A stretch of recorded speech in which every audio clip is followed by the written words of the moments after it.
Estamos ao vivo e estou travando. Então, gente... É bom avisar logo, né? Vou começar logo assim. Boa noite, minha gente. Boa noite a todo mundo que está aqui conosco em mais uma live do Contraponto Teológico. Todas as segundas-feiras, já está virando local de cadeira cativa. Você está sempre convidado a estar conosco aqui nas nossas lives, onde a gente trata de assuntos que são comuns no meio social e como é que a teologia, a Bíblia e a vida cristã dialoga com essas coisas comuns do nosso dia a dia. E eu quero já te pedir um favor. Eu quero pedir para que você vá aqui embaixo, aqui no YouTube, clica aí no botão de joinha, comenta no final dessa live, comenta aqui no chat, troca uma ideia com a gente está disponível para poder conversar com você. Mas eu peço para que você também compartilhe essa live com uma galera para que o nosso conteúdo consiga chegar mais longe. Tudo isso que eu te pedi é de graça e vai nos abençoar bastante. Então, eu já estou fazendo isso aqui agora. Isso eu também vou fazer assim que eu passar a palavra para o pastor Ricardo. Eu já vou começar meus compartilhamentos. Boa noite, pastor Ricardo. Boa noite, Cício. Estamos aí para mais um bate-papo e um tema malvado, né? Um tema malvado. Isso, cara. Um tema malvado. Aliás, pau que dá em Chico, dá em Francisco. Cara, isso que nós vamos conversar hoje. Exatamente, tem que ser assim. E é exatamente isso. E fiquem à vontade para perguntar. Eu vou já chamar o nosso convidado. É um brotherzaço aí, que tanto eu e o Cício a gente tem aí em comum. Temos nos encontrado sempre aí, praticamente aí uma vez por semana, né, Cício? Nos cafés, né? Dos pastores batistas, né? Ele é um pastor batista. Eu vou chamar ele aqui então, o Ângelo. Seja bem-vindo, Ângelo. Antes de você falar alguma coisa, eu já quero fazer a apresentação. Depois eu passo a palavra para você e você fala. Galera, para quem não conhece o Ângelo, Ângelo Eupídio de Brito. Eu não sei se ele é parente da Luma Eupídio, aquela cantora. Eu acho que era minha prima. Ela é só... Aí, ó, tá vendo? O Ângelo será que meu sobrenome é Pantaleão? Será que eu sou parente daquele personagem do Chico Anísio, aquele mentiroso? É ou não é, até? Mas olha só, o Ângelo é pastor, né? Eu já adiantei aqui, da Segunda Igreja Batista da Praia de Taparica. É bacharel em teologia, licenciado em filosofia, pós-graduado em ciência da religião. E é professor de filosofia do ensino médio, né? E é o nosso convidado dessa noite. A gente chamou ele para bater um papo aí, como eu já disse na abertura, né? Sobre um tema malvado, né? É isso aí. Mas aí, Ângelo, fala um pouquinho aí, dá uma boa noite para a galera, fica à vontade. Eu primeiro agradecer aí, né? Pastor Ricardo, pastor Sisu, pelo convite. É uma alegria e uma satisfação participar com vocês aqui desse momento, desse bate-papo, dessa troca de experiências e de abordar um tema tão complexo, tão difícil e que, ao longo dos séculos, não teve um consenso por parte dos estudiosos, dos teólogos, dos filósofos, das grandes mentes que se debruçaram sobre o assunto, e tratar do problema do mal, né, que alcança a todas as pessoas, indistintamente da sua fé, da sua religião, da sua crença, da sua cultura. Não é uma questão simples, mas necessária, porque nós que pensamos, vivenciamos o mal, seja moral, seja circunstancial, seja calamitoso, ele chega para todos nós. Então é um prazer estar com vocês aqui, uma alegria, obrigado pelo convite. Espero que seja bênção para todos que estão nos ouvindo, nos vendo, e que seja edificante e esclarecedor, e mesmo que não resolva o problema, mas que seja um assunto que instigue você a refletir sobre o assunto, a pesquisar sobre o assunto e a pensar sobre o assunto. Deixar claro que nós não estamos prometendo resolver esse problema, mas... Ao contrário do Gordon Clark, que lançou um livro, Deus e o Mal, o Problema Resolvido. É muita pretensão, mas tudo bem. Ele pode, né? Tá livre. Eu gostei muito já que o Ângelo já abriu falando, né? Que é um problema que há séculos, né, tem chamado a atenção de muitos pensadores de diversas áreas, né? E não há consenso, né? Não há um consenso. Então, eu acho realmente, eu li o livro do Gordon Clark, não achei que ele resolveu o problema, na realidade. Respeito ele, um grande teólogo, né? Filósofo também. Mas é isso aí que o Ângelo já adiantou, né? Mas, Ângelo, começa então falando pra gente aí de repente, para quem caiu de paraquedas aqui, não sabe nem do que a gente está falando, o que é o problema do mal, do que esses caras estão falando, né?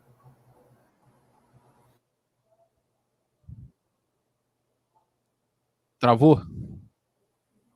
Acho que sim. Acho que ele deu uma travada. Problema aqui, né? Deu uma travada. Voltou agora. Você conseguiu ouvir a minha primeira pergunta? Não ouvi, não. Eu falei o seguinte, para quem está chegando agora e que nunca ouviu falar nesse tal do problema do mal, né? Faz um breve panorama histórico aí para a galera se situar, para começar se situando. O que seria esse dito cujo? Então, há controvérsias, né, do que possa ser o mal. Se o mal é um ente, é um ser, é uma personalidade, se é uma ideia, se é um conceito. Há muitos questionamentos acerca do que de fato seria o mal, de como... O fato é que ele existe, nós somos alcançados por ele. Quem de nós não vivencia circunstâncias difíceis?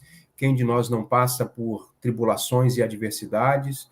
Quem de nós talvez já não tenha vivenciado uma afronta, uma perda? A gente vê tantas catástrofes, a gente vê tantas guerras, a gente vê mortes, a gente vê doença, a gente vê tanto mal acontecendo no mundo inteiro, e esse que é o grande problema, porque a ideia, que é um questionamento tanto filosófico quanto teológico, é como é que o mal pode existir dentro de um mundo que pressupomos que foi criado por um Deus que é bom.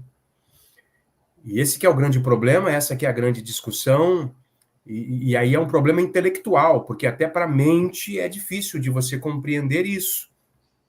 Você começa a questionar, e começa a refletir sobre o assunto, é um problema muito sério, intelectualmente falando. Porque se Deus é bom, e cremos que ele é bom, e tudo que existe foi criado por ele, e o mal existe, então foi Deus quem criou o mal, esse que é o grande... a pergunta, né? A grande questão, né? Porque não pode existir nada à parte de Deus. Tudo que existe foi criado. Se tudo que existe foi criado e o mal existe, logo o mal foi criado por Deus. Mas como, se Deus é bom?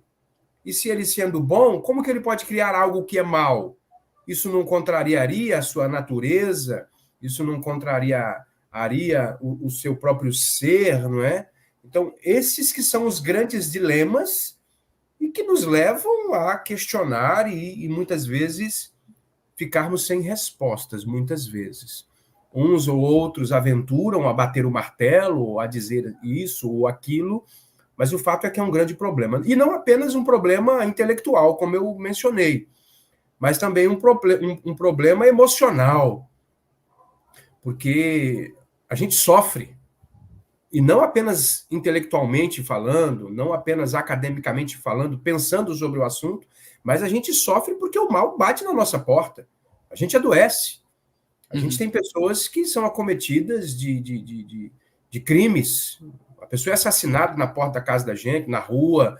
A gente só ligar a televisão e ver as notícias nos jornais, a própria guerra agora lá com Israel e o Hamas na faixa de Gaza, e tantas mortes e tantas perdas, tantos lutos.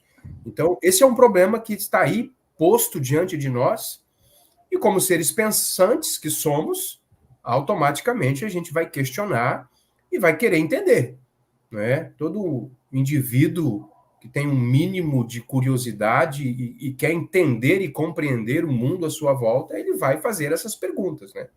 Há quem não se questione sobre isso, mas é um indivíduo que não tem um senso muito crítico, né? Mas quando o mal chega, muitas vezes ele é levado, sim, a questionar e a tentar entender. Você acha, pastor, que o problema do mal, ele reverbera na mente, na nossa mente, né? Quem passou por uma faculdade de teologia, e para quem todo pastor, tem duas coisas que o pastor faz muito: sim, pregar domingo e velório. Então, para nós, o problema do mal, ele soa de uma maneira. Mas no senso comum, no meio urbano, vamos dizer assim, ele tem uma outra sonoridade, ele tem uma sonoridade diferente. Você é professor de adolescentes, não é isso? Sim. Como que é no meio dessa galera? Como que ali na escola, na rede pública estadual do Espírito Santo, né, que é onde você atua, como que o problema do mal chega até essa rapaziada? Então, existem dois grupos distintos, né? Existem aqueles que automaticamente, quando pensam do mal, vão questionar a existência de Deus. Se Deus existe, por que ele permite o mal? Então, Deus não existe. E aí é um prato cheio para professores que, inclusive, negam a existência de Deus, para fortalecer ainda mais essa ideia e esse conceito. Outros entendem o mal, e aí me refiro a adolescentes. Eles não questionam tanto isso, porque a mente do adolescente hoje, permita-me dizer isso, ela está tão superficial que ela não questiona essas questões mais complexas da vida. São muito fúteis, não é? Estão muito presos à questão das mídias sociais, dos jogos. Eles não refletem tanto, a não ser que perde uma mãe, perde um pai, é um amigo que foi baleado, e aí questiona, e aí vai pensar, e aí vai refletir, e aí me faz lembrar, inclusive, um texto lá de Eclesiastes, né? Quando Salomão escreve dizendo que o coração do sábio está na casa onde há luto, e o coração do tolo na casa onde há festa, né? Porque na casa onde há luto, nós somos automaticamente levados a questionar, a refletir, e somos direcionados para essa questão do mal, da morte e da perda. Mas, de modo geral, não há tanto questionamento, e quando se há,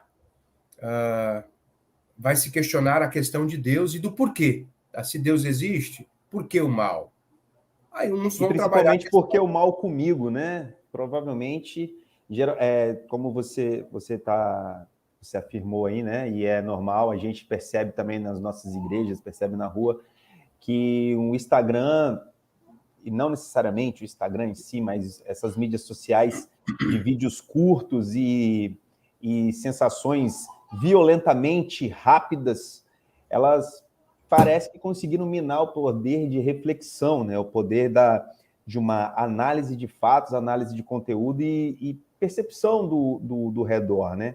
Então, esse eucentrismo, ele pode ser que ele tenha dificultado, porque teoricamente, né, pastores, você levantar uma questão porque o mal existe, isso não é nem ruim e nem pecado, né? De forma nenhuma. Muito pelo contrário. É muito pertinente, porque, como está aí no tema da nossa live, né? Pau que dá em Chico, dá em Francisco. Ele vem para todo mundo, não tem como você se esquivar dele, não. Uma hora ele chega. Faz parte da vida. E você falou que talvez hoje nem todo mundo se questione acerca disso, né? Mas eu acredito que nós três aqui, com certeza, em algum momento já fizemos esse tipo de questionamento, ou por questões pessoais, ou porque tínhamos que responder isso para alguém, né? Então é uma dúvida que vem, cara. Em algum momento ou outro vai aparecer. Uma coisa que é muito interessante nos jovens, no ensino médio, nós vivemos numa época em que a galera está muito adoecida, né? Eles não conseguem lidar com uma unha que foi tirada do dedo. Tudo é motivo para entrar em depressão, para não aceitar. A galera não sabe lidar muito bem com as adversidades da vida, com o mal, de modo geral. Uhum. Seja em qualquer grau, seja em qualquer instância. É uma namorada que deixou o menino, ou o menino que deixou uma namorada, ou uma briga familiar, um desentendimento, o adolescente, o jovem entra em depressão e precisa de ter acompanhamento psicológico. Então, não sabem lidar muito bem com o mal, mas ele está presente, se faz presente, e por isso, mais do que nunca, se faz necessário pensar sobre isso, conversar sobre isso, não é? Preparar as pessoas para aprenderem a lidar com as situações adversas, com o mal, seja qualquer que for ele que chegar até nós, né? Eu tenho uma adolescente aqui em casa, né? Eu não sei mais até que idade vai adolescente. Antigamente, na minha época, a data limite era o último dia antes do seu aniversário de 18 anos. Dali para frente, meu irmão, acabou a adolescência, você já é jovem adulto, 18 anos, tirou carteira, já pode ser preso, você já não tinha mais estigma do adolescente, pelo menos na minha época. Eu costumo falar com a minha filha, e costumo falar com quem está perto dela, que o problema da bolha é que na bolha você não sofre. E o sofrimento, quando a gente está apartado do sofrimento, quando a gente... quando não tem ninguém que nos afronte, nós não somos forjados como seres humanos. E eu disse para ela o seguinte: conheça o ponto forte do argumento que te opõe e saiba que o seu tem um ponto fraco. Você precisa conhecer os dois. Perfeito. E eles se recusam, cara. Eles se recusam a entender, a procurar os defeitos dos argumentos que defendem, mesmo que fracos, mesmo que iniciantes, e não conseguem sentar na frente do YouTube, que seja, e escutar 20 minutos de alguém que argumenta contrariamente aquilo que eles defendem. Isso parece que tem até medo, né? Mas é isso que o pastor Ângelo falou que acontece na sala de aula, que ele percebe, isso é estranhamente comum, porque como que pode você viver num mundo onde você tente a qualquer custo evitar o sofrimento? E quando o mínimo sofrimento vem, como o pastor colocou, tipo uma unha encravada, já é motivo de um sofrimento além da medida. Não que o sofrimento não venha, não que as pessoas não tenham depressão, ansiedade, etc. Mas um sofrimento além da medida, algo que não é patológico, mas tão somente passional, né? Inclusive é salutar, certa medida. Né? Tudo contribui para o bem daqueles que amam a Deus, né? Segundo o apóstolo Paulo. Então eu entendo assim, o mal, medidas as proporções, vamos pensar dessa maneira, ele sempre vai servir para que você entenda, cara, que isso faz parte da sua vida e que isso vai, de alguma maneira, te fortalecer. Até para que você valorize o que é bom e o que é bem. O mal, nesse sentido, é um contraponto e se faz necessário, extremamente necessário. É como se você não soubesse valorizar e reconhecer a saciedade que você tem depois de satisfazer-se com um prato de comida porque você estava com fome. Então, nesse sentido, até a fome, que é algo ruim, tem uma finalidade boa que pode fazer você valorizar pequenas coisas que, se ela não existisse, você não faria distinção, não valorizaria, né? Então, nesse sentido, o mal tem o seu propósito, tem a sua razão de ser, tem a sua finalidade, tem o seu objetivo, principalmente no mundo que é criado por Deus. Um mundo que é criado com uma finalidade, com um propósito, com uma razão. Então, nesse sentido, nesse mundo racional, pensando dessa maneira, como tendo Deus como criador, inclusive o mal tem a sua razão de ser. E o mal... Você vai falar alguma coisa, pastor Ricardo? Eu ia perguntar para ele se um aluno seu chega e te pergunta, né, professor, o que é o mal? Porque a gente está falando tanto sobre o mal aqui, mas você na introdução falou, né, que muitos tentaram Alguns tentam personificar a maldade, o mal, né? Não a maldade, o mal em si. Exatamente. Mas então o que seria? Agostinho, por exemplo, ele fez lá uma divisão tríplice do mal, ele separou o mal como algo ontológico, o mal moral, o mal calamidade, ele fez... exatamente. O que você responderia para um aluno desse? O que é o mal? E vou esticar um pouquinho a pergunta aqui, onde que ele surge? Porque é uma pergunta que muitos fazem, né? Sim, é comum esse tipo de pergunta.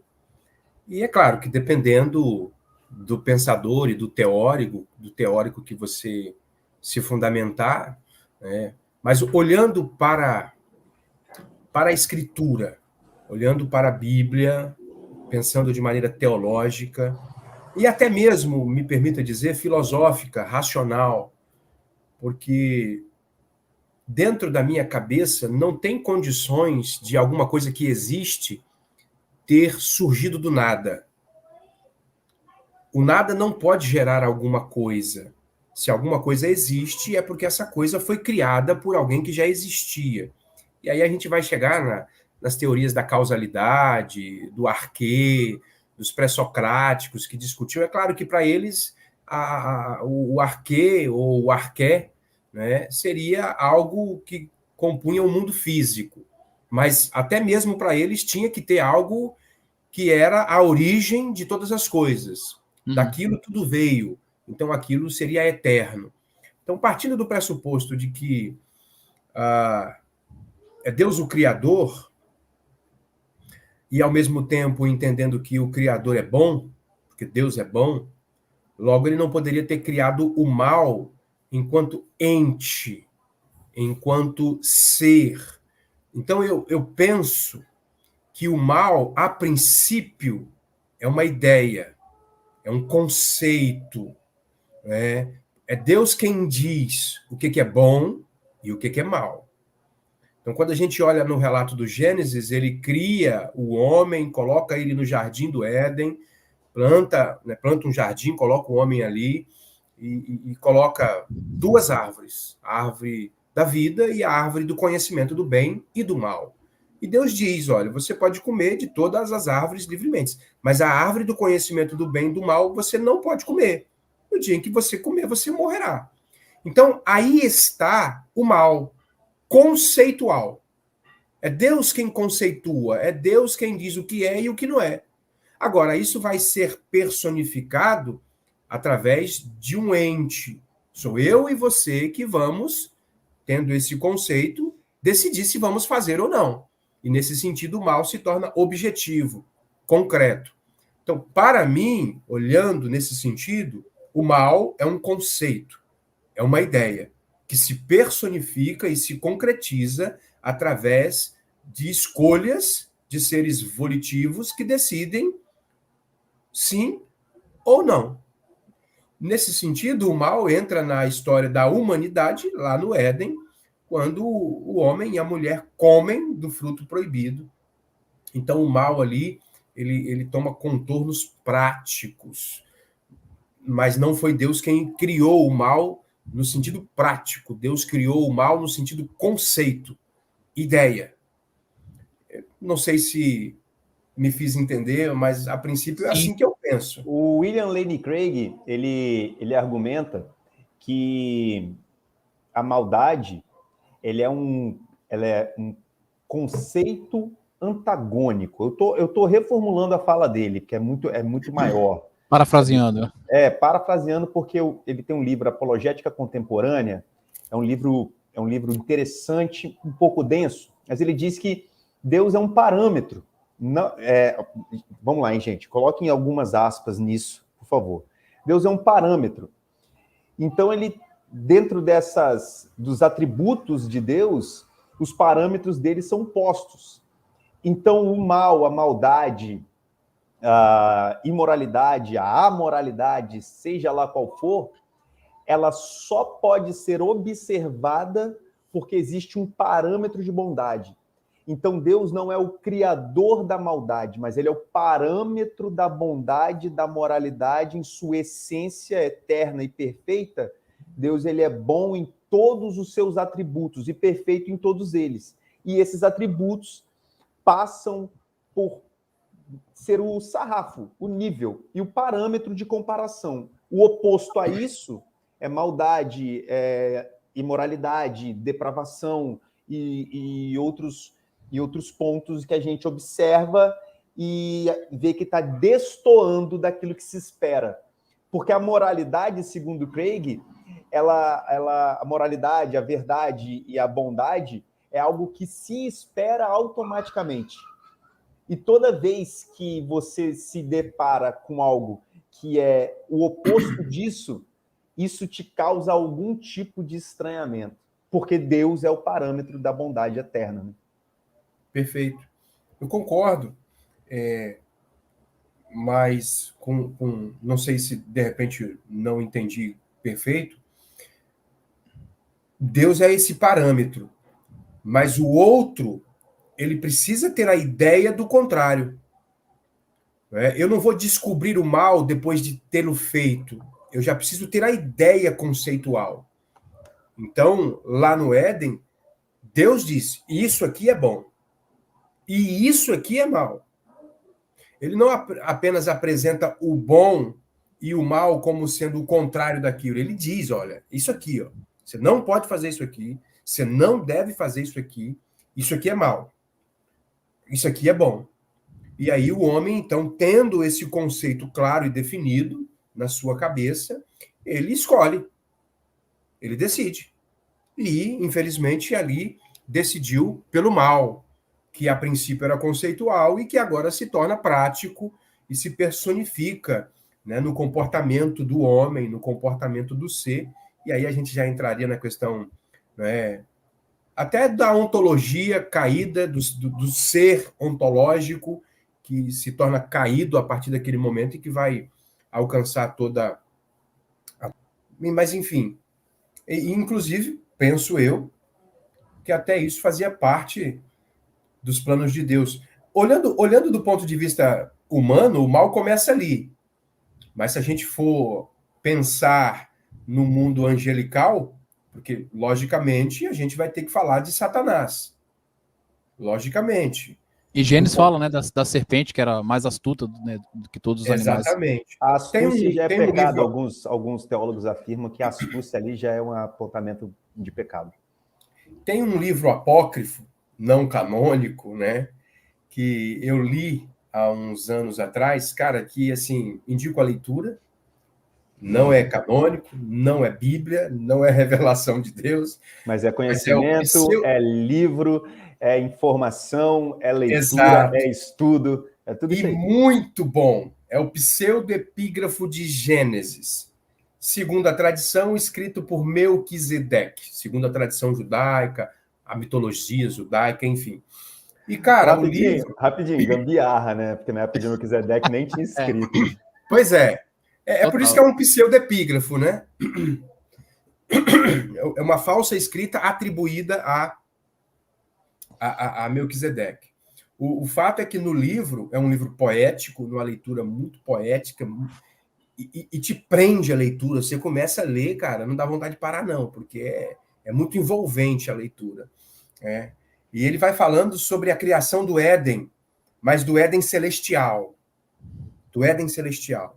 Tem uma ideia meia platônica, muito semelhante com o mundo das ideias, que é muito parecido de que o Éden terreno, na verdade, é uma cópia do Éden celestial.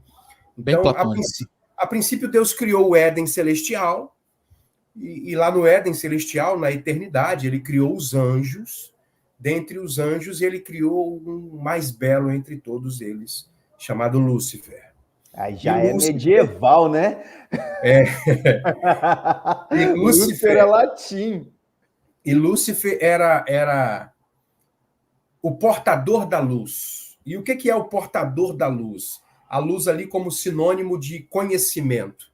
Então Deus tomava suas decisões junto com o Espírito e o Filho, né, a Trindade Santa, tomava suas decisões, e Lúcifer era aquele responsável de transmitir essas decisões da Trindade para os outros seres angelicais. Então, ele tinha um papel muito importante nesse sentido e era muito significativo a sua existência.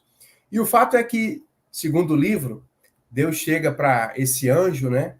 Porque lá na eternidade havia um lugar de escuridão, como se fosse um buraco negro.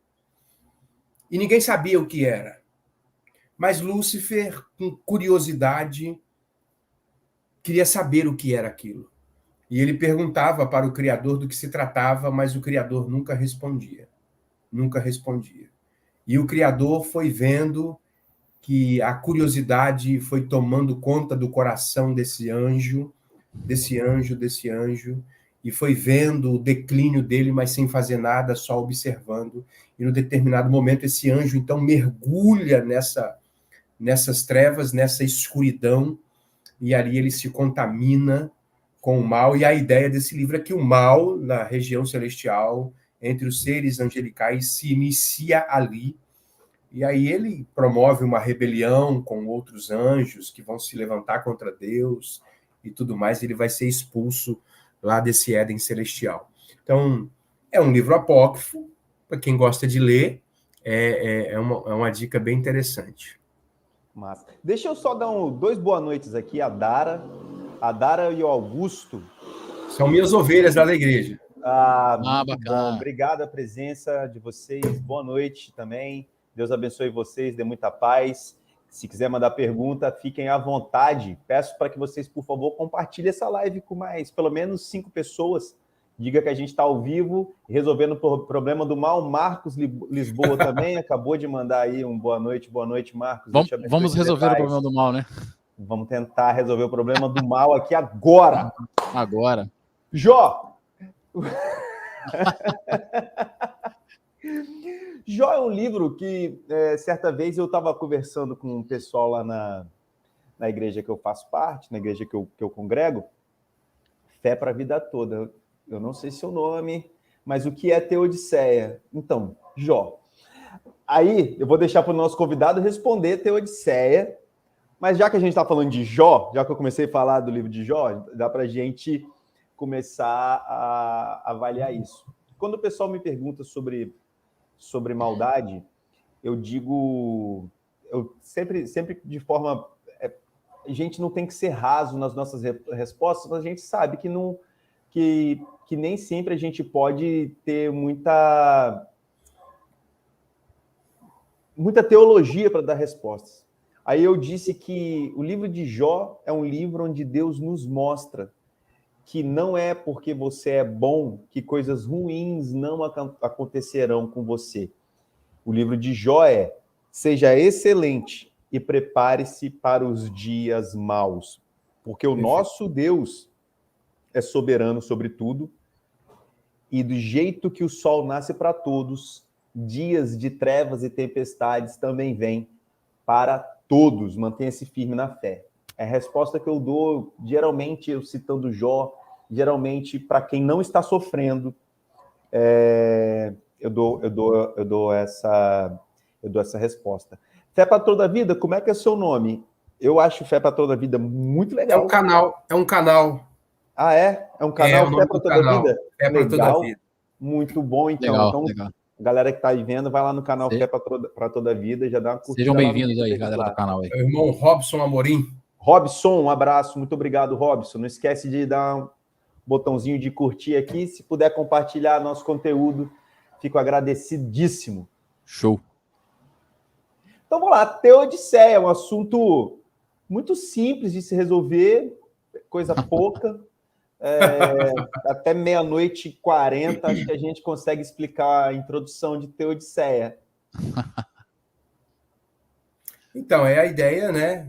Ou a tentativa por parte de pensadores em tentar conciliar exatamente a presença do mal dentro de um mundo criado por um Deus que é bom e que é justo, né?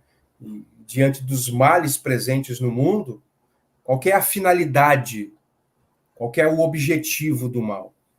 Então, assim, não sei se o que eu vou falar pode ser um pouco temerário, mas é só você usar 2 pensadores diferentes, jogar as duas e deixar o pessoal escolher. Espero. Eu não vou usar teóricos, não vou falar do ponto de vista de pensadores que tratam desse assunto. Acho que quem mais se debruçou sobre a ideia do mal foi Agostinho, né? Agostinho se debruçou muito sobre a ideia do mal, questionou muito a questão da ideia do mal. Pessoas interpretam o que ele falou de maneira diferente. Uns interpretam que ele entende que foi Deus quem criou o mal, outros interpretam que ele diz que não foi Deus quem criou o mal, outros vão dizer que o mal não existe, que o mal é apenas a ausência do bem. E, assim, há muitos questionamentos, por exemplo, se o mal é a ausência do bem, o que é o bem? E aonde é que ele não estava? Se Deus é bom, ou é o bem, é a personificação do bem, aonde é que um Deus que é bom e que é onipresente não estava para o mal existir?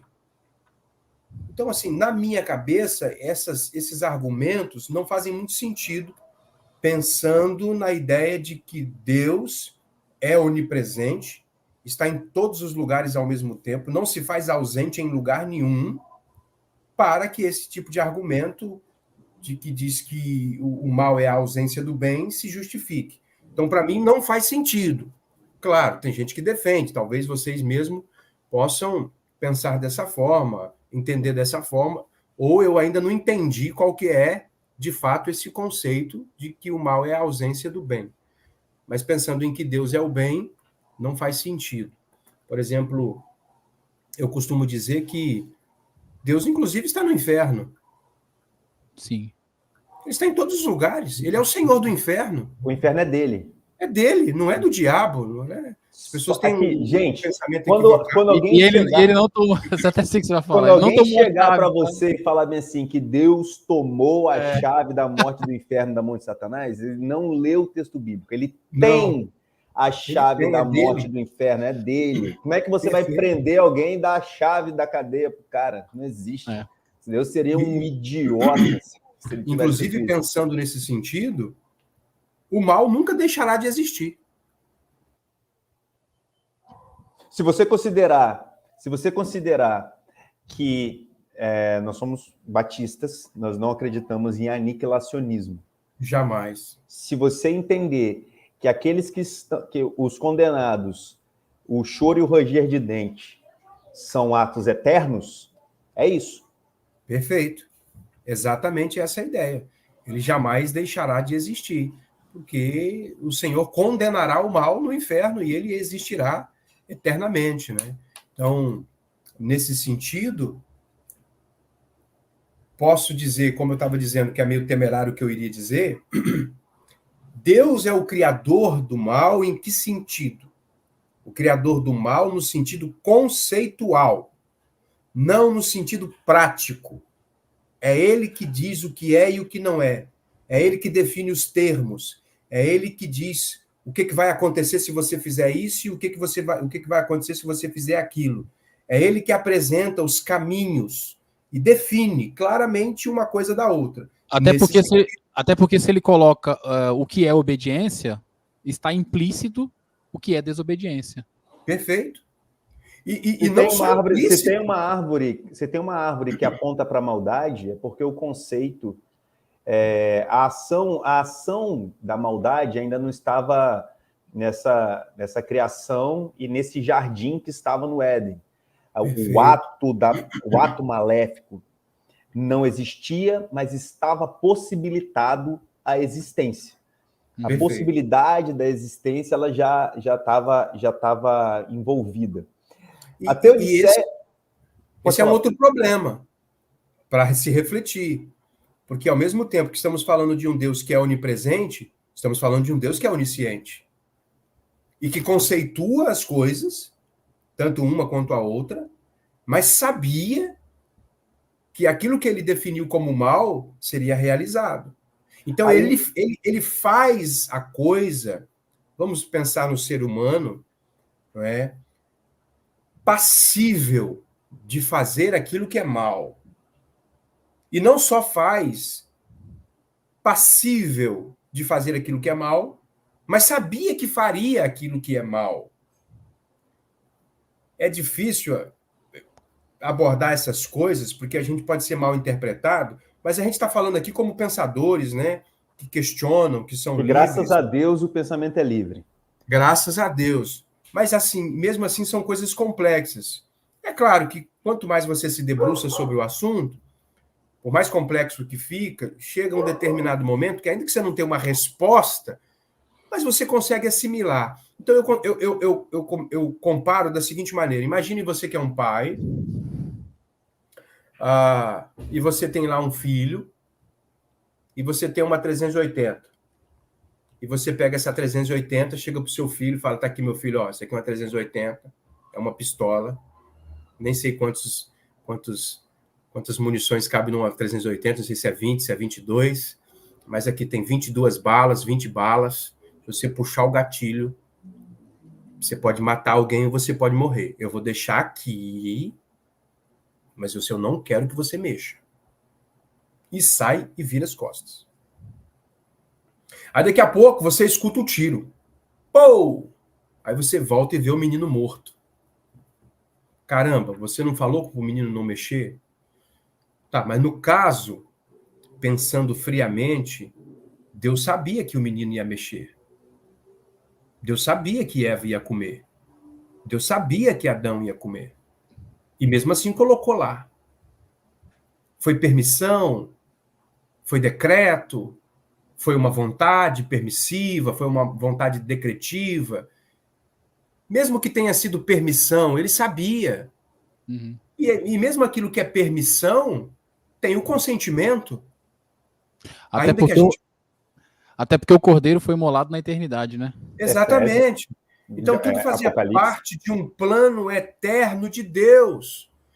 Então, nesse sentido, o mal, ele tem uma finalidade. Ele tem um propósito específico dentro da obra redentiva, dentro da obra redentora, dentro do projeto de salvação e de redenção, e que, por mais que seja contraditório o que eu vou dizer, paradoxal, e eu sei que é, nesse sentido, há males que são bons. Eu tive um pastor, um senhor bem de idade, né? E ele tinha uma mente muito filosófica. Ele falava assim, meu filho, nem todo mal é de todo mal.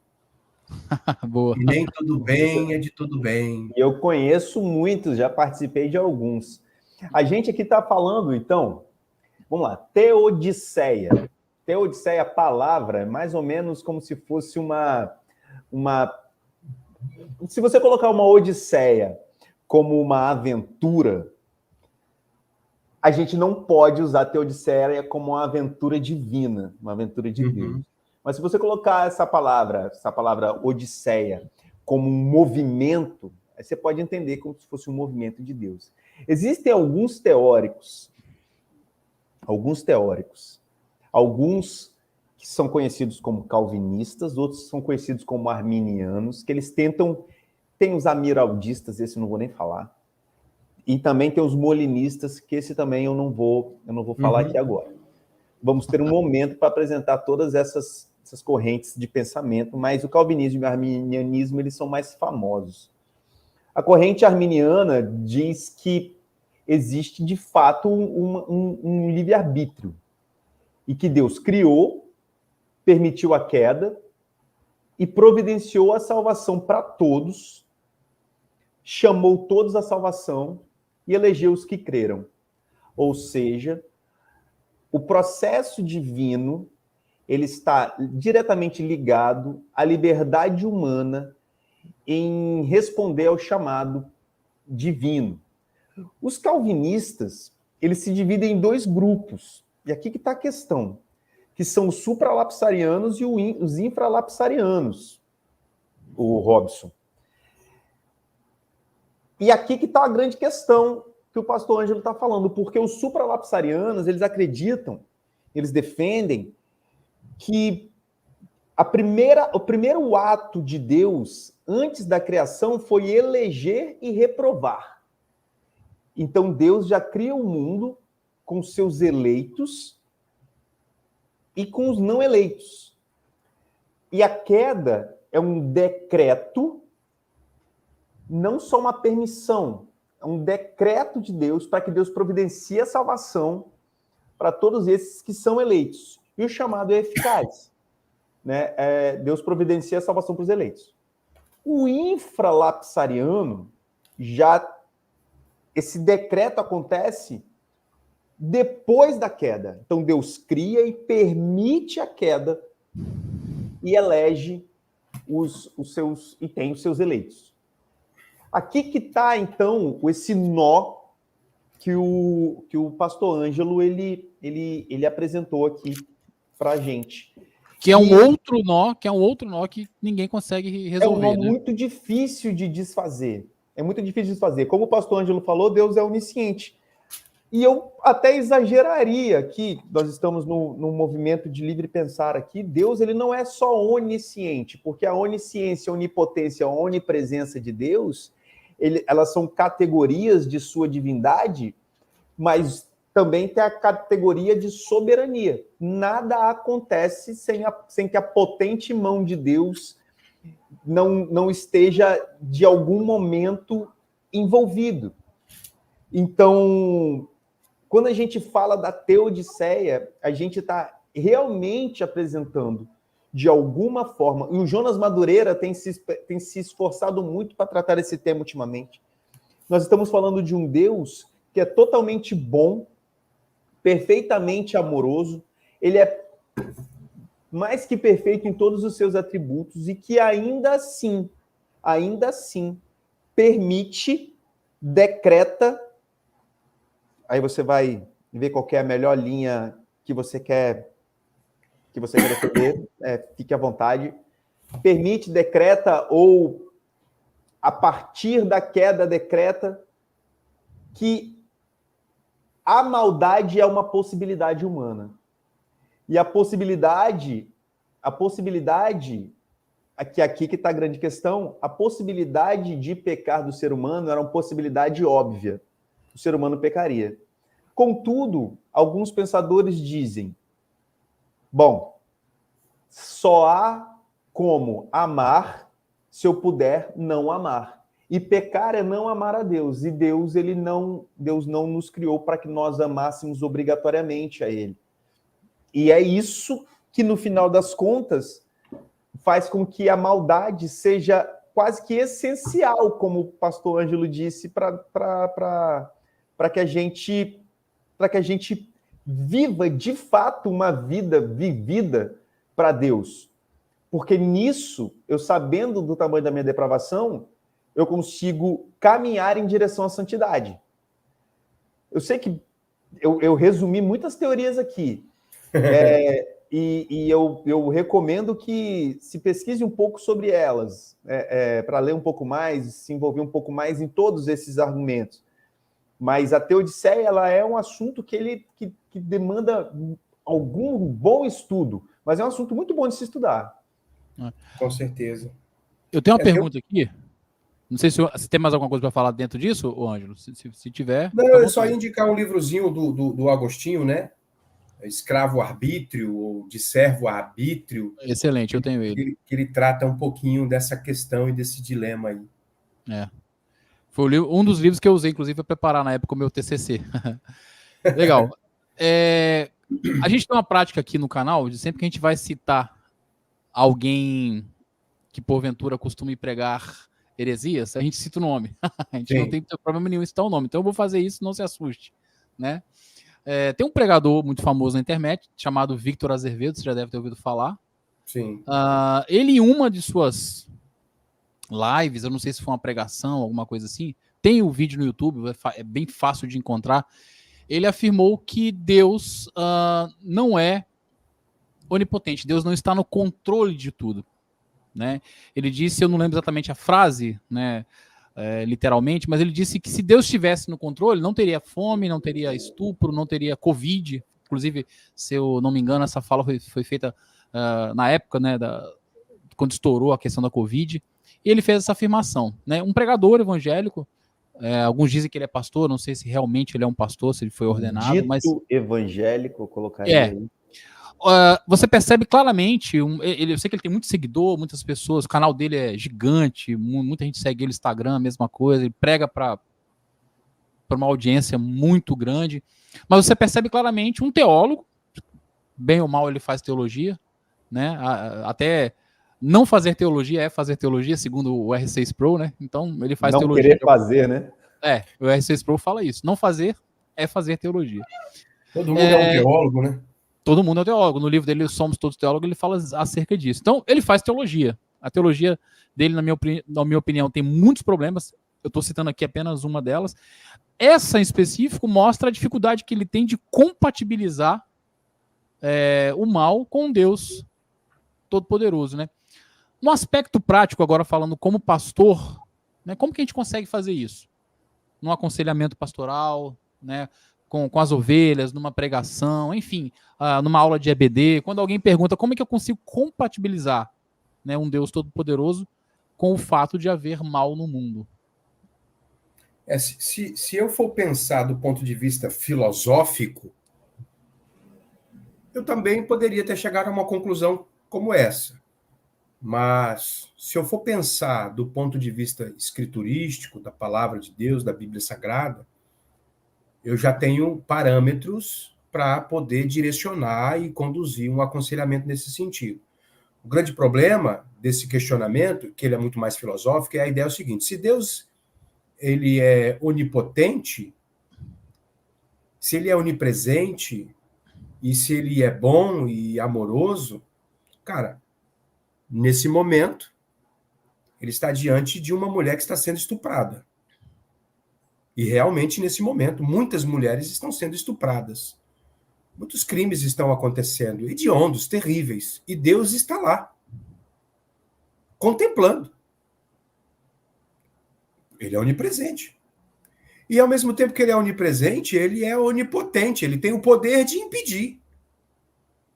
No entanto, não impede. Então, ou ele é onipresente, mas não é onipotente, ou ele é onipotente e não é amor, porque mesmo tendo o poder para fazer, ele não faz. E se ele não faz, ou se ele não impede, logo ele não ama. Então, são silogismos, né, raciocínios filosóficos, e que fazem um certo sentido. Não vou dizer que não, eu estaria mentindo se eu dissesse que não. Mas a grande questão é que nós, enquanto pastores, olhamos para a Escritura. Nós entendemos que todo o mal que acontece na esfera humana é fruto do pecado, são consequências de um mundo caído, das escolhas e das decisões que as pessoas tomam. Então, Deus é imutável, Deus não muda. Eu costumo dizer, a Bíblia diz isso, né? Deus é imutável. Então, Deus estabeleceu leis. Deus não muda. É o homem que muda. O homem sai daqui e vai para cá. Ou sai daqui e vai para cá. Deus, ele estabelece as leis, Deus, ele dá as diretrizes e ele capacita você, né, para tomar as suas... Você é responsável.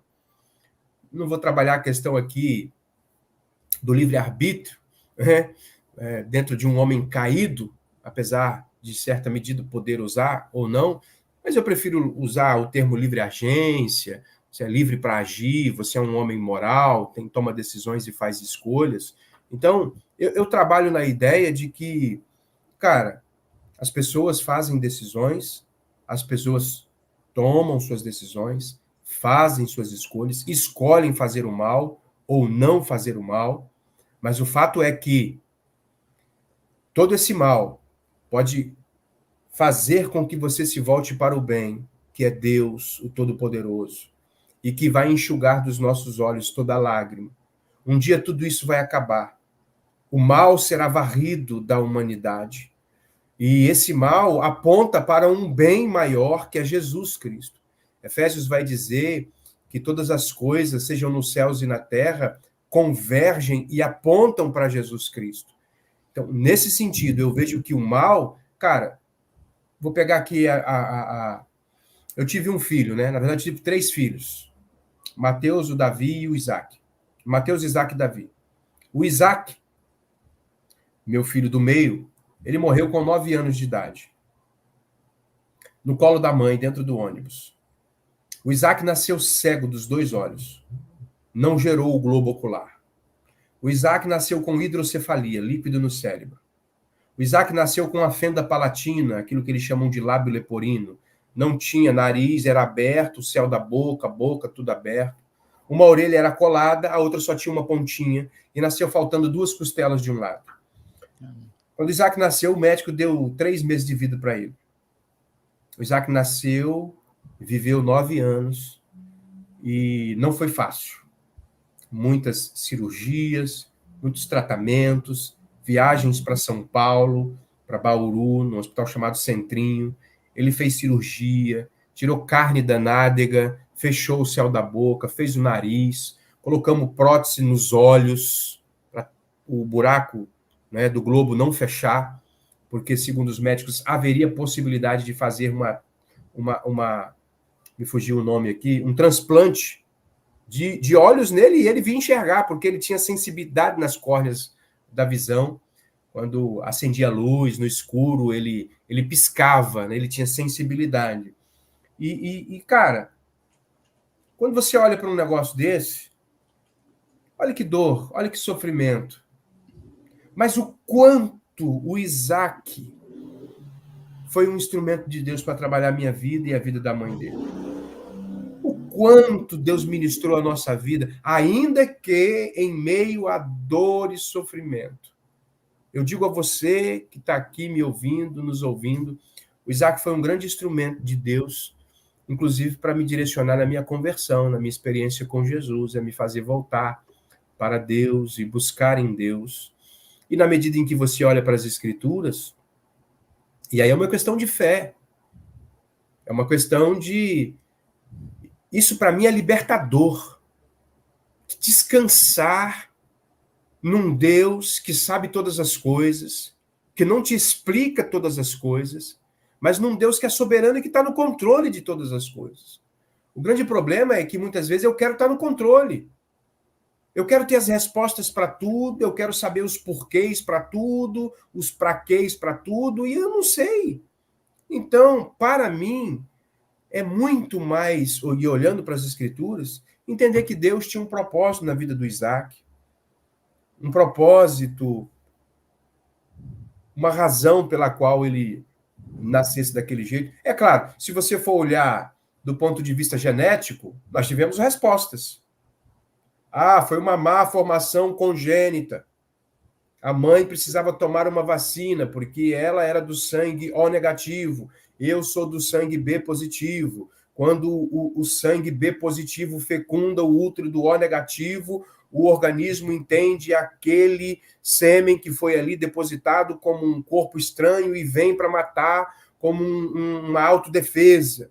Então, antes de engravidar, precisa tomar uma vacina. Então, tem toda uma explicação biológica que, ok, mas eu creio em Deus. Eu creio que Deus está no controle de tudo. A Bíblia diz que ele nos formou no ventre da nossa mãe e já nos chamava pelo nome. Quando Moisés, né, conversando com Deus lá, através da sarça ardente, ou da sarça que queimava e não se consumia, Deus pergunta para Moisés, né? Quem fez a boca do surdo? Do mudo? Quem fez o ouvido do surdo? Não é? Quando Jesus se depara junto com os discípulos com aquele homem que nasceu cego, e eles questionam, por que esse homem nasceu cego? Foi pecado dele ou dos pais? Não. Foi para que se manifestasse nele a glória de Deus. Então, eu procuro levar as pessoas que vivem os seus dilemas e que enfrentam essas dificuldades, essas perdas e essas adversidades, primeiro, entendendo que isso faz parte da história humana e que isso não vem só sobre ela, isso vem sobre todo mundo. Isso alcança todo mundo. Homens bons, homens maus, homens ricos, homens pobres, homens de todas as classes, de todas as crenças, de todas as religiões. Isso vem para todo mundo. Então, não pense que você é exclusivo nessa dor e nesse sentimento, nesse sofrimento. Dentro disso que você falou, achei tremendo o seu testemunho. Eu não sabia, nem imaginava essa história. Caramba. Dentro disso que você falou, me parece que a dificuldade que a gente tem de lidar com a questão do mal é falta de fé. É falta de fé. Sim. Você falando me lembrou aquela passagem de Jó, quando a mulher de Jó fala para ele amaldiçoar, né? Amaldiçoa esse teu Deus e morre, né? E Jó responde, aceitaremos o bem dado por Deus e não o mal. Né? Ou seja, Jó tinha tanta fé em Deus que ele aceitava tanto o bem quanto o mal. Até porque o verso que fala isso finaliza, né? Em tudo isso, Jó não pecou com os lábios. Jó não pecou. Então, ele estava pronto, o seu coração estava pronto para aceitar tanto o bem quanto o mal vindo de Deus. Perfeito, perfeito. Se tivesse dentro do propósito, né? Você acha que, então, esse é, às vezes, um dos grandes problemas, a gente aceitar o mal, porque até baseado aí na teologia da prosperidade, teologia do coaching, que fala sobre vitória, sobre conquista, a gente está acostumado a ver o fato de nós sermos cristãos só com coisa boa, né? Tipo assim, não, eu não vou passar por dificuldade, eu não vou passar por isso. Muitos vão colocar até que se algo acontece na nossa vida nesse sentido é porque tem uma legalidade aberta, tem um pecado, tem um pecado oculto, alguma coisa. Oculto de quem, né? Oculto de quem. Mas eu queria que você comentasse sobre isso. Você acha que é falta de fé mesmo? E me coloco nisso também. Às vezes, quando eu passo por determinadas situações, eu tenho a tendência a agir como a mulher de Jó, entendeu? Eu assim... A gente pode até chegar à conclusão, refletindo bastante, que seria falta de fé, entende? Mas é tão complicado você apontar para alguém que está sofrendo, que está passando por uma dor ou por um luto, e dizer que é falta de fé. Para mim seria uma grande falta de empatia, de você tentar se colocar no lugar do outro. Eu acredito, cara, que possa ser... Mas veja bem, eu não quis dizer falta de fé não, eu sei. Deus. Falta de fé de receber o mal como de Deus, entendeu? De aceitar. Né? Por exemplo, como você agiu, por exemplo, como foi a sua postura de entender e de, pô, eu entendo que tudo que aconteceu com a questão do seu filho foi, inclusive, contribuiu para minha conversão, entendeu? Naquele momento eu entendi, mas eu passei por outros momentos posteriores àqueles que eu questionei muito a Deus. E que eu confesso a você e aos irmãos que nos ouvem, né, o Sisu, que eu passei na berlinda de abandonar ao Senhor. O Isaac, como eu disse, foi um dos meios que Deus usou para me encaminhar até Jesus e eu ter a minha experiência de conversão. Depois da morte dele, várias outras coisas ocorreram. E permita-me dizer aqui, sem nenhum pudor nesse sentido, minha vida é um livro aberto, acho que eu não tenho que esconder nada de ninguém, e eu passei por um divórcio muito traumático com a mãe deles, né? E eu vim de uma vida pregressa de criminalidade, cara. Eu fui bandido, velho. Fiz muita bobagem, eu fui criminoso, eu fui preso quando menor, fui fugitivo da justiça durante muito tempo, e assim, uma história muito complicada, e conheci a mãe deles nessa vida, entendeu? E fiz muita coisa ruim. Mas me converti, tive um encontro com Cristo, Deus mudou a minha história, Deus mudou a minha vida, me deu uma família, me deu 3 filhos, né? Vivenciei aquilo que eu mencionei, o Isaac morreu, faleceu, de uma maneira traumática, e depois passo por um divórcio, a mãe dos meus filhos me trai com um outro homem, e eu já crente, cara, convertido, não era pastor ainda, entendeu? Mas já era uma pessoa muito envolvido na igreja, servia e já pregava, e instrumento na mão de Deus para abençoar, inclusive, casamentos, muitas famílias. E eu vivi um momento que eu questionei a Deus e falei, caramba, Deus, por que o Senhor me tirou do crime? Por que o Senhor não me deixou lá? O Senhor me tirou do crime, mudou a minha vida, me deu uma mulher, me deu filhos, para eu vivenciar isso aqui agora? Para eu passar por isso aqui agora? Por que o Senhor não me deixou lá? A tua palavra diz que tudo contribui para o bem daqueles que te amam. Como é que um divórcio vai contribuir para o meu bem? Como é que um divórcio vai contribuir para o bem dos meus filhos? Eu sou filho de pais separados, eu sei o quanto isso me fez sofrer, eu sei o quanto isso fez os meus irmãos sofrerem, eu sei o quanto a ausência do meu pai machucou a gente, eu sei o quanto isso foi mal, e agora eu vivendo isso, Senhor. Cara, eu cheguei num momento assim que eu estava no limbo ali praticamente, sabe? E lá no alto do morro onde eu morava, né, questionando tudo isso, e Deus me lembrou a passagem de Jó, que nós mencionamos aqui, né? Exatamente a passagem de Jó, e naquele momento, cara, eu me arrependi no pó e na cinza dos meus questionamentos. Eu falei, Senhor, me perdoa. Eu estou falando como um louco. Porque Deus falou nitidamente no meu coração, assim, sabe? Na minha consciência. Cara, você só me serve, só me adora quando tá tudo bem?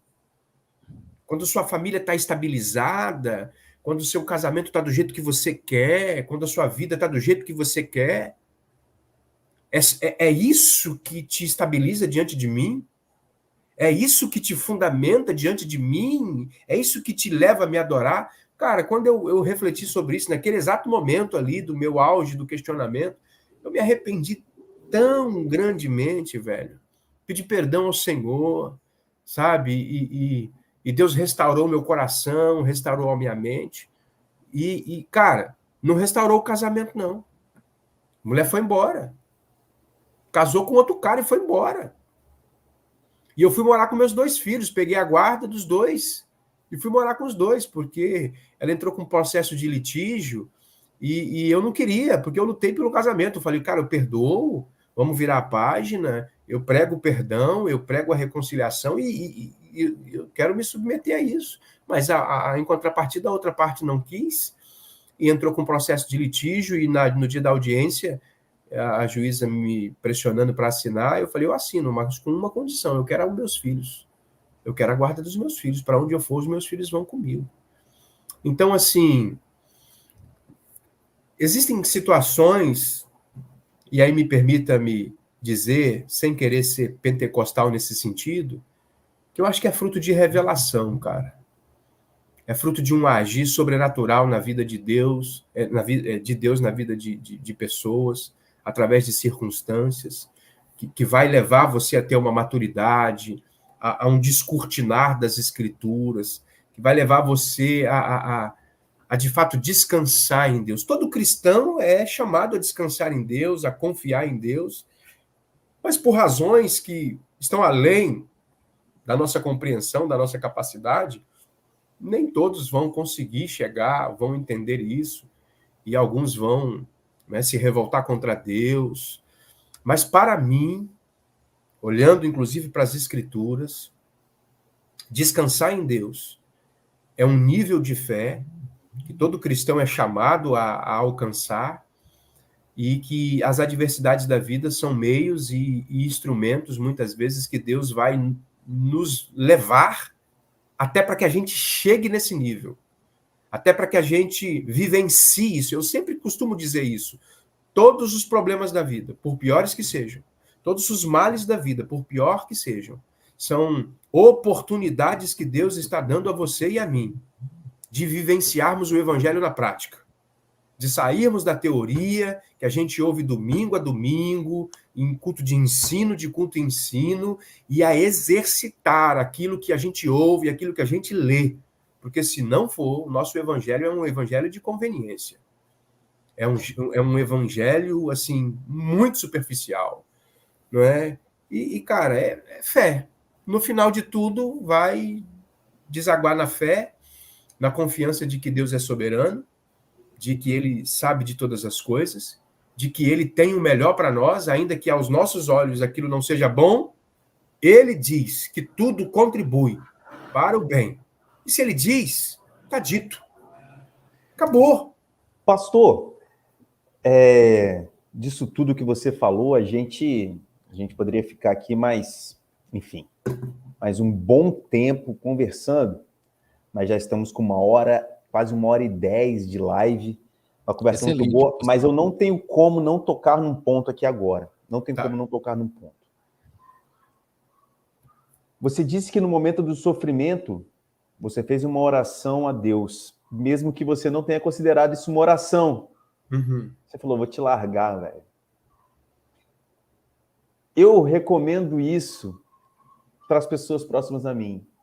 Faça a Deus uma oração sincera, porque você não vai conseguir enganar Deus. Deus, muito obrigado por esse sofrimento. Deus, obrigado, escambau. Uhum. Deixa eu te falar uma coisa, Deus. Não estou só sofrendo, eu estou sofrendo, está doendo muito, não estou te entendendo. Se eu não for um de seus eleitos, para de me atormentar, por favor. O que você acha de orações sinceras? Isso foi o que você fez isso com Deus. E por que eu estou falando isso? Porque eu acho que é um excelente assunto para a gente finalizar com a chave de ouro sobre o problema do mal. Perfeito. Eu sempre oriento a esse tipo de oração. Porque Deus, ele espera um coração rasgado, quebrantado. Tem algumas músicas heréticas, me lembro de um trecho de uma, não lembro quem é a cantora, mas me veio na memória aqui. Questiona ou adora, né? Questiona ou adora. É uma música aí do meio pentecostal. Não conheço, graças a Deus. A ideia é que você não pode questionar. Ou você questiona, ou você adora. Quem diz um negócio desse, cara, é porque não leu o Abacuque. De jeito nenhum. Não leu Malaquias. Não leu os Salmos de Lamentações. Lamentações de Jeremias. Não leu Lamentações. É a concepção de alguém que não entende que Deus é pai, velho. Deus é pai. E ele está ali, pronto para te ouvir. Abra o seu coração, seja sincero, seja verdadeiro, não seja dissimulador, não seja falso, não seja hipócrita. Até porque não tem como você esconder nada de Deus, tudo está patente aos olhos daquele a quem vamos prestar contas. Então você chega e fala, Deus, pequei. Deus, eu tenho dificuldade com essa e com aquela área. Eu tenho sido falho, eu tenho sido pecador, eu tenho pecado, eu estou questionando isso, eu não entendo, eu não compreendo. Eu sei que o Senhor é bom, mas tem coisas que não cabem na minha cabeça, então a sua bondade não está me alcançando, Senhor. Cara, velho... Parafraseando a música, né? Eu costumo dizer o seguinte, todo cristão que de fato estuda a Bíblia, lê a Bíblia com afinco e que vivencia o Evangelho, ele passa por crises.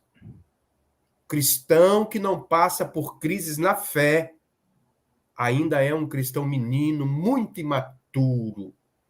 Mas o cristão que lê a Bíblia vai se deparar com questionamentos, vai se deparar com coisas difíceis, que ele vai falar assim, caramba, como assim?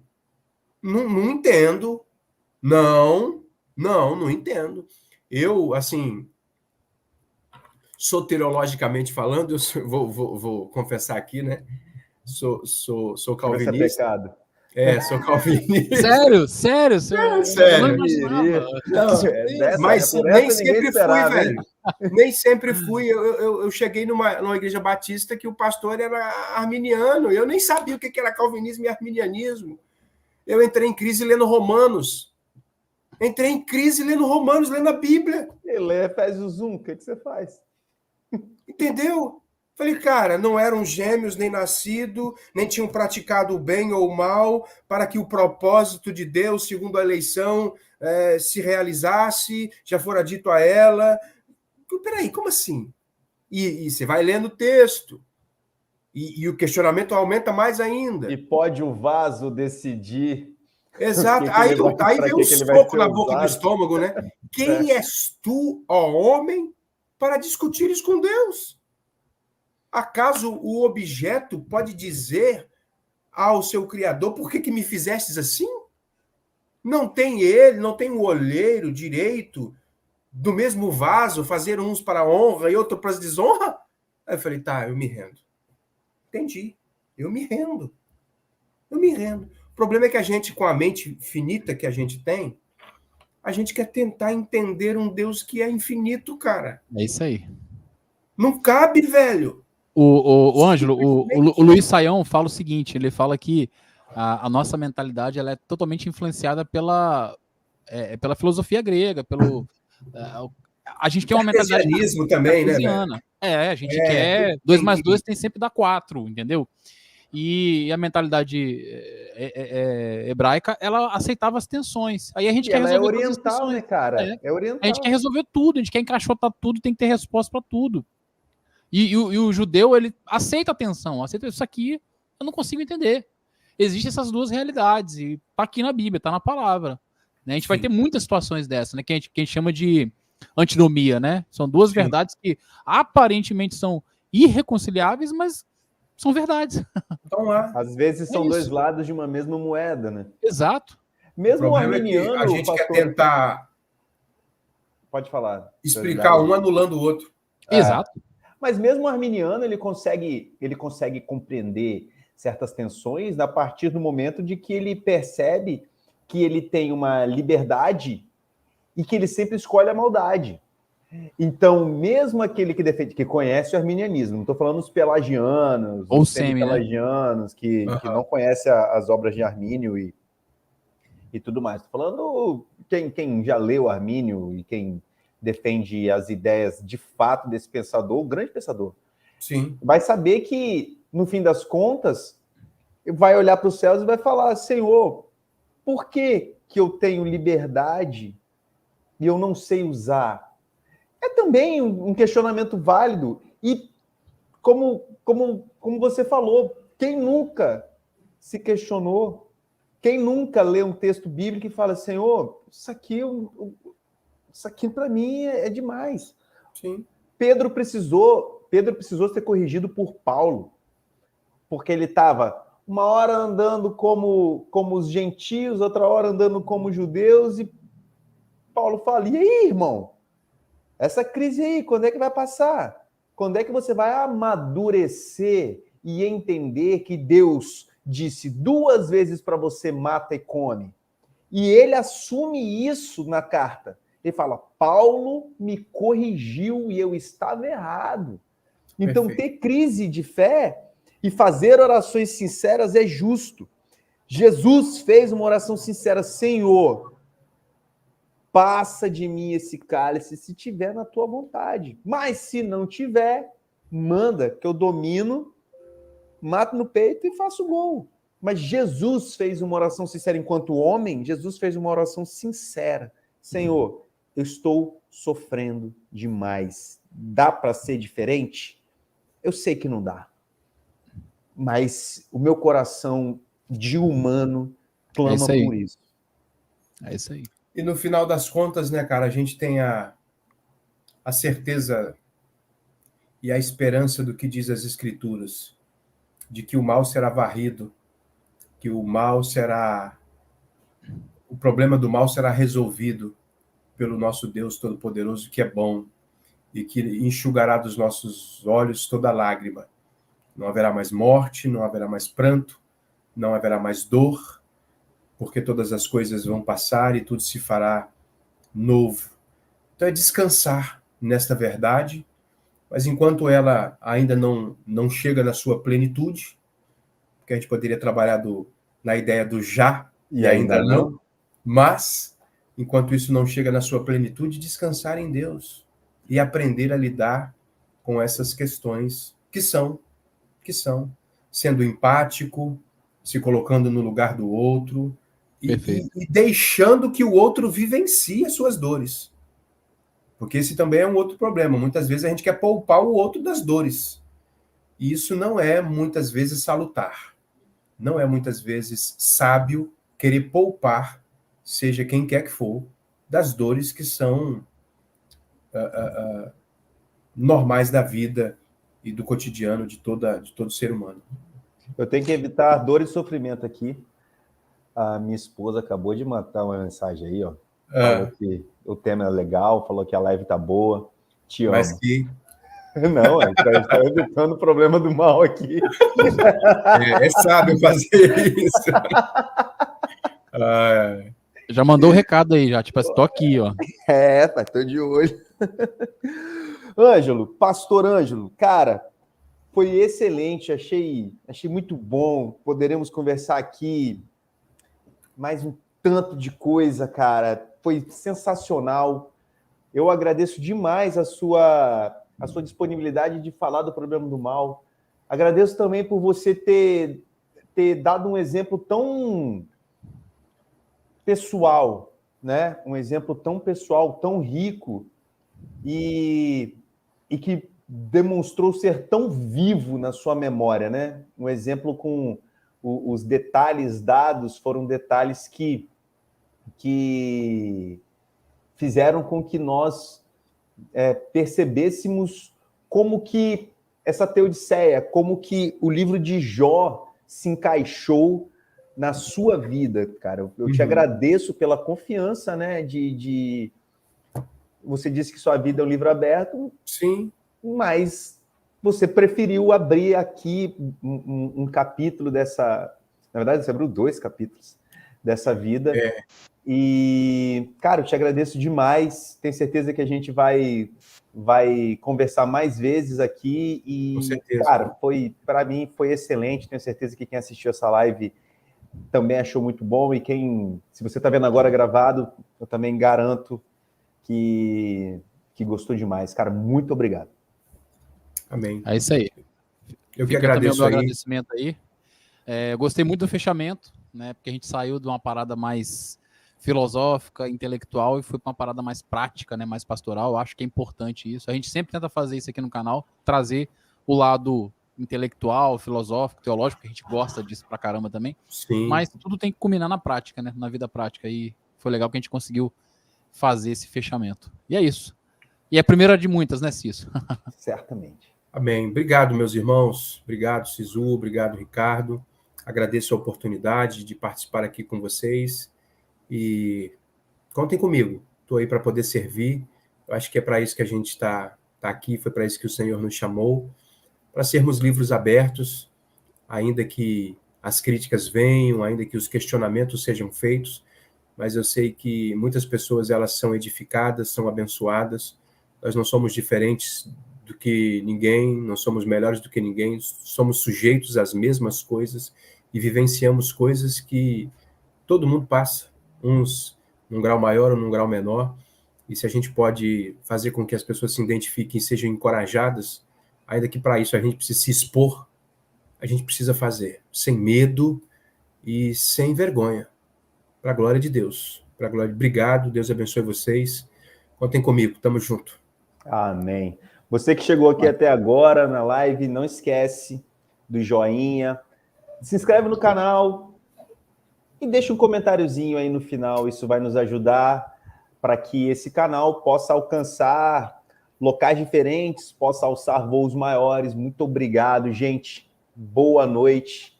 Tamo junto e que Deus abençoe vocês para sempre.